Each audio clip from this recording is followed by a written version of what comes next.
Hi, I'm David Bell from the Trinity Waiake Learning Centre for Live on Air. I've got with me in LA Vincent Vittorio, who's a talented filmmaker, director, and has just put together a new documentary about life in the world's biggest refugee camp, warehoused. Tell us all about it, Vincent. Thanks so much for having me on. We're grateful to be able to be the storytellers in this day and age that can truly bring people to these worlds in the storytelling we do in documentaries. So, Warehoused is a documentary that looks at the Dadaab refugee camp in Dadaab, Kenya, and it's one of the world's largest refugee camps. And several years ago, we had the opportunity to go there and share some of the stories of people inside the camp and really give audiences an understanding of kind of the plight that a lot of these refugees are up against.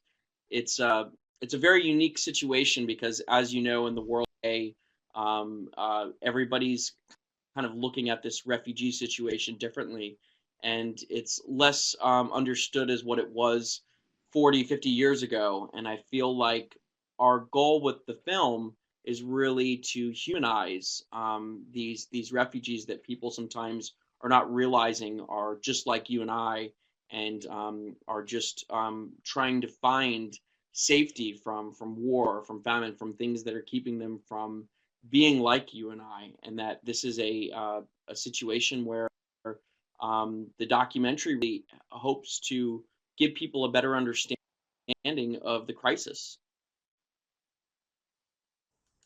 Yes, the world really is in a much more precarious state at present. Vincent, you're very skilled at what you do. What drives you to get inside of these complex and very moving situations? I think it's the power to be able to unveil topics to people. I hear all the time that sometimes people wish they knew more about something, and I feel like with the distrust in the United States as well as the world necessarily in journalism, there is a greater respect for documentary storytelling. And so I think that that's really what drives us, is that we're able to get people to begin to ask questions or want to look deeper into something. Not all documentaries are the same. Some have more of a voice of the filmmaker than others. I think that even the ones with the voice, even if it's something you disagree with, it at least gets you to ponder what does this mean? I mean, I love using Mike Moore as an example, which a lot of people put him in a box that's more of a large form editorial, which I might be able to agree with. But with that, even if you disagree with his perspective, it's getting you to go deeper into a topic, getting you to want to know more. And I feel like we're in such the age of information. There's so much content out there that we can begin to enter into those conversations that our films hopefully can bring people to. There's a lot of creative energy in every genre of filmmaking, but I think in documentary, you're drawing together so many diverse elements. What's the spark that gets you up in the morning, gets you going? I think it's a combination of just realizing that all here with a purpose to contribute to something bigger. It's what kind of gets me going every day to make me the hours in and with the people that I get to. And I think that it's always been a calling of mine. I always felt like as even a young boy, the power of storytelling is something that always intrigued me to want to go farther. And so I feel like that just energy in me that really wants to go deeper with it. And I think that's one of the reason why, as well as a filmmaker myself, and I have so many friends that or people in this network that know I want to just help them along the way, even if it's something that I'm not a part of, by helping them be prepared for reaching a larger audience with a film, or making a better film, because I think that we're put here to to leave something but have a large impact on the people that come after us, as much as we're working with each day, able to truly help them have a better understanding about these topics, or to emotionally connect with something. I just wonder how difficult it is to promote some of the documentaries that you've done with the change of political situation in the United States. Many countries around the world perceive in the Trump era the new president saying, you know, America first and then everyone else is second. With this, there's been such a change of direction that it makes me wonder how hard it will be to get the kind of documentaries that you're making out there in the public arena.